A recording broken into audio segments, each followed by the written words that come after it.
What is up, you guys? It's Alex here. In today's video, I'm going to be talking about why the pandemic is hitting millennials harder financially than any other generation, along with why these series of events could have a larger impact on the economy in the coming years, worse than ever anticipated.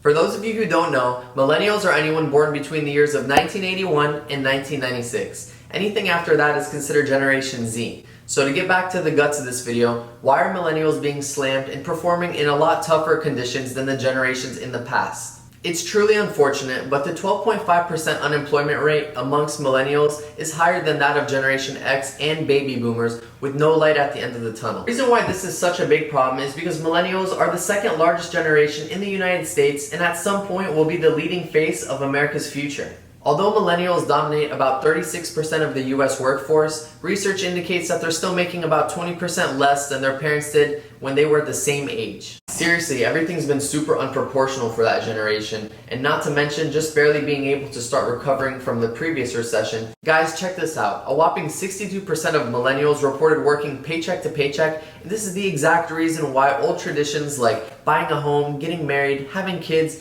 and looking for a financially stable future seems to be a thing of the past as work opportunities and economic conditions continue to worsen. Data shows that the median price paid for a home rose 259% between the years of 1997 and 2016, while earnings only rose 68%. Young people today are spending 3 times as much on housing as the pre-war generation spent at their age. I mean, guys, seriously think about it. To weather 2 economic downturns, one being at the start of their career and another one following midway through, is a major devastating blow to the financial health of millennials. Unfortunately, the millennial generation's attitude towards money and investing differ from previous generations, particularly when it's compared to baby boomers. Unlike baby boomers, it's not all about the money for millennials. Jobs are about passion, innovation, and making a change.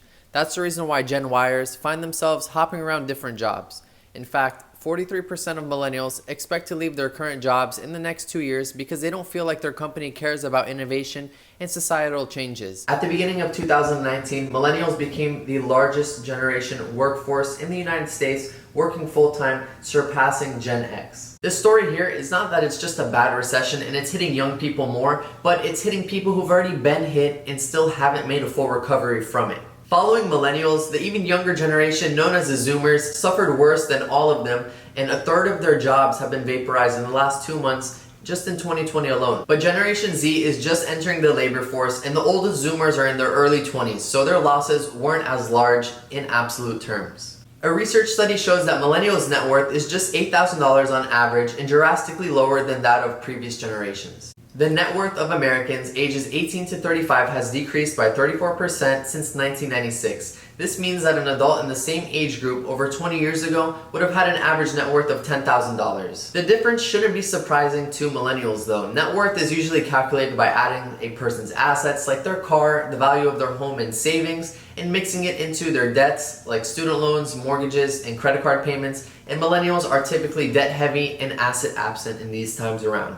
This leads me to say that millennials are worse off than their parents were. Although the mid-class makes up more than half of the population of the countries, it is shrinking. And in fact, since the baby boomers generation, the middle income groups have grown smaller with each successive generation. Along with younger members of Generation X, millennials have amassed over $1.5 trillion in student loan debt, and due to this and other factors, many people are delaying home ownership or in some cases just writing off the fact of ever owning a home entirely.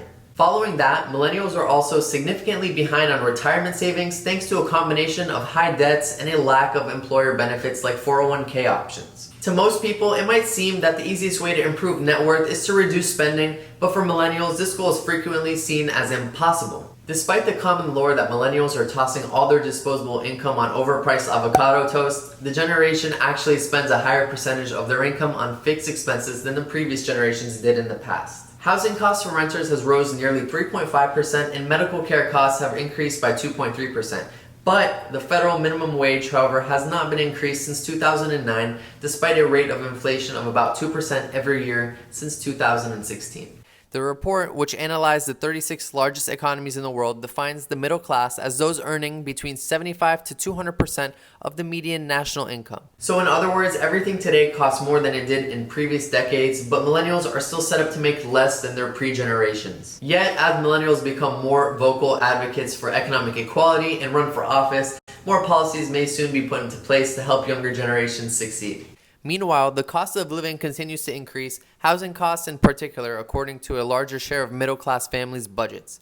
Home prices have grown twice as fast as inflation and 1.5 times faster than the household median income. According to moneyfit.org, a study found that 71% of millennials 25 to 34 years of age only had about $1,000 saved up or invested for retirement, while 11% of the generation having more than $10,000. Millennials should consider the following to gain a grip on finances in the pursuit of financial freedom. And the first one is going to be knowing your net worth. The beginning steps of financial literacy is being aware of the current net worth that you have. Number 2 is going to be to spend money more wisely, and it's always important to make it a goal to separate your needs from your wants and be sure to spend on things that bring you value in your life. Number 3 is going to be to reevaluate your spending. Many people live paycheck to paycheck, and by cutting unnecessary expenses and costs, you can work away from this trend. Number 4 on the list is going to be prioritizing debt. So as I said earlier in this video, student loan debts equivalent to about $1.5 trillion, and millennials own most of it. So you should focus on doing whatever you need to do to chop away at the debt that you incur